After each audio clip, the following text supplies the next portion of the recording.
My name's Billy McLeod. I'm the Chief Operations Officer of Veterans in Action, a charity that helps veterans who suffer the effects of war or found the transition to civilian life difficult. Earlier this year, 2017, we were approached by the Masonic Charitable Foundation and told we'd been selected by the Dorset region to go forward for a grant application to win possibly up to £25,000. That was going to be through a voting process on social media, and luckily lots and lots of people voted for us, and we were lucky enough to be granted £25,000 from the Masonic Charitable Foundation, and we can't thank them enough for that, because this will go on to help many veterans in the future. Fantastic, we got £25,000. How are we going to use that money? When we put in the application, we applied to work on some vehicles. The vehicle I'm sitting on now is a Land Rover 110 Defender, and this is going to be the first part of the project. So what we're going to do with this Land Rover Defender is, we had 4 mechanics in yesterday who's going to be part of the project, with a further one coming on later on.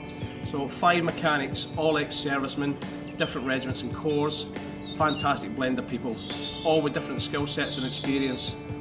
Now, after listening to them yesterday, after quite a long meeting about the project, what we decided on was this is going to be our base vehicle. It's going to be a utility vehicle, mechanics vehicle, and what we will do then is we'll buy further 2 vehicles, as in Land Rover Discoveries, and we're going to make 3 vehicles into Expedition vehicles. We may also buy a 4th Land Rover Discovery. Why do we need that? Well, the aim is, at the end of this project, which will be a year-long project, hopefully finishing by next September, we will work on the vehicles to convert them into expedition prepared vehicles that will accommodate a group of veterans, i.e. with a kitchen, tentage and all the ancillaries that we need. Stage 1 of the project is to build the vehicles. The intention at the end of the project, as in where the fund has been allocated for, is to have 3 working expedition vehicles. 1 a Land Rover Defender, the one I'm sitting in just now, and 2 Land Rover Discoveries, which will all have the same type of engine in it, which is a 300 TDI engine. The better we can make the vehicles, the more people we can help, and the longer lasting the vehicles will be, and the more expeditions we can actually do with them. The second stage of this project is to run an overland expedition, which will be somewhere in Europe, which we'll be announcing details of that at a later date. But it will be a journey of around 7,500 miles, taking up between 4 and 6 weeks long. We plan to use the 3 vehicles that we convert on this project that we used on the overland expedition. Hi guys, this is Mac. I've just collected the first of 2 of the Mark 1 Discoveries. I'm just coming out of a bit of a farm, as you can see. Nice rough tracks. The Disco itself is a bit of a weapon. I'll show you it when we get up a bit later, when I can get it off the trailer.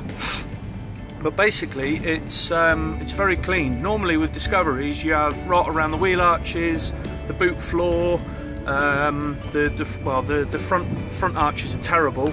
You've normally got all kinds of problems with them. This particular one, I came across it across eBay as it goes, and it was up for spares and repairs, and it was mislabeled, which is always a top tip for sourcing vehicles.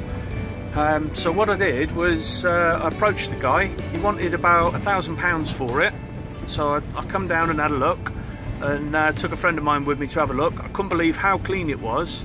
Finally got the thing going, and the guy tells me it's been in dry storage for the last 7 years in a garage. So when I looked at it, it explains why it's not so rotted. So anyway, I did a deal with a guy, and he gave me it for £700, which frankly is a bit of a bargain, to be honest. For a motor in such clean condition, it's something else. So yeah, what I'm doing now is I've got to travel, according to my sat nav, I've got 2 hours until I land at VIA, where I'm going to go and see Billy and the others, and they're no doubt going to rip me for this Land Rover being in a little bit of a state, I'm sure, you know, because it's not concourse. But that's squaddy banter for you, isn't it?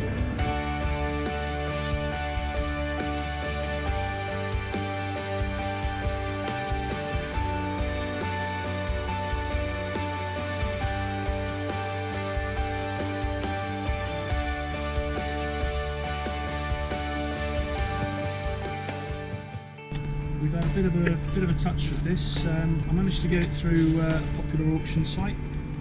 Went and had a look at it with a friend of mine, and I'll tell you what, this thing is an awesome bit of kit so far. If you have a look at some of the wheel arches, I don't know if it comes across very well in the camera, but these are normally as rotten as a pair. But the bodywork, as you can see, is in pretty good nick. And for those of you who know your Land Rovers very, very well, you can see there's a tiny bit of crust in the arches, but really solid, never been repaired. It's not rusted out. Same with the wheel arches at the back, surface rust at best, nothing really wrong with it. And I can't get the boot carpet up at the moment for you, but rest assured, I've had a look underneath and the floors aren't rusted out at all. So as I say, we've managed to get quite a solid lump here. This particular one was in storage for 7 years. An old boy had it, gave up driving, parked it up in the garage. The dealer that I got it from, basically he bought it for a little more than scrap money, and he sold it on to me £700, because obviously we are sourcing this on behalf of a charity. So he did us a bit of a deal when really he could have sold this for about £1,200 to £1,500 all day long. Did us a bit of a solid.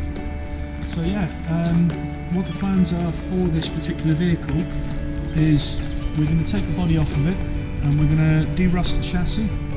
We're going to de-rust anything underneath that we can, and we're going to paint and underseal the bottom. We're going to put the body back on, and then we're going to look at painting the body up so that it's in a VIA blue for like a branding purposes. The engine, we're basically going to have those out. We're going to have all new gaskets, all new water pumps, cam belts, all that kind of good stuff. New radiator. We're going to go through the axles, have a look for any leaks, things like that. All the oils and lubes and all that lot are going to have to be changed. This particular one, like I say, it was in storage for 7 years. So the diesel, I'm assuming that the tank, we're hoping it's not waxy, but we're going to take all the diesel out of it, all the old oils, back up we go. A lot of people have said to us that these need to be really heavily modified for what we're about to do, but actually where we're going, what we're doing and all the rest of it, the standard vehicle is more than enough to get us where we want to go. We are going to make it look nicer, we are going to make it more capable, and we are going to make this a beautiful bit of kit for us to go overlanding with. Hi, Carl Atkinson. This is day one of VX Overland Expedition. Basically, we've picked up the trailer. We're now transporting one of our first Land Rovers to Stu Ward's garage in Goodwood, Clatford. Today, we've had some parts coming from Terra Firma and from Moulton's. Basically, we're going to take this Land Rover there, strip it down, take the body off, give it a good jet wash, and then see where we need to go from there. We're just about to move the second vehicle up to Stu Ward's workshop. One of the reasons we got it for bargain is the immobiliser's just packed up on us. So what we've got is Tom here from Engine Envy, one of our fitters. He's just about to do a nice, surprising little bypass on the immobiliser. So essentially what's happened is, on the back of the fuel pump here, there's a wire that goes to the immobiliser that stops it from being stolen. And what Tom's done is he's bypassed that completely. One of the things we're going to do is take this immobiliser off, and we're going to replace it with other security devices. Right, so we had a little hiccup getting her on the trailer. It's stalled. So what we're doing now is we've brought the VIA minibus alongside. Tom's now about to show us his little magic trick. See that? Carl, can you rev up the minibus for us, please? So the little button that Tom's got there basically bypasses the ignition, so that we can fire the engine into life. You can just about hear me over the minibus. We're revving it up so we can get a bit more charge into the battery, and then hopefully we'll get it started again off Tom's little button here, and away we go. Right, so Tom's managed to get this one running again, so we're now going to go for round 2 to see if we can get her on the trailer. I'm going to have a go this time.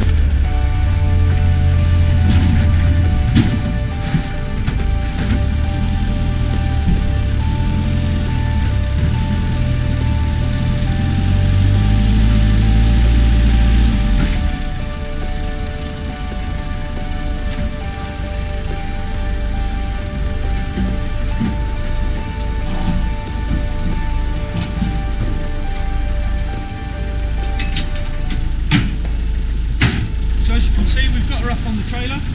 We're just going to strap it down now for 4 wheels. We're going to disengage the engine because it's still running, it's bypassed off the key. And the next time you'll see us will be up at Stu's workshop. It's coming in here. Not yet. September, when we get them all fixed, we're off. Please like and subscribe to our YouTube channel, and then please follow us on Facebook and Twitter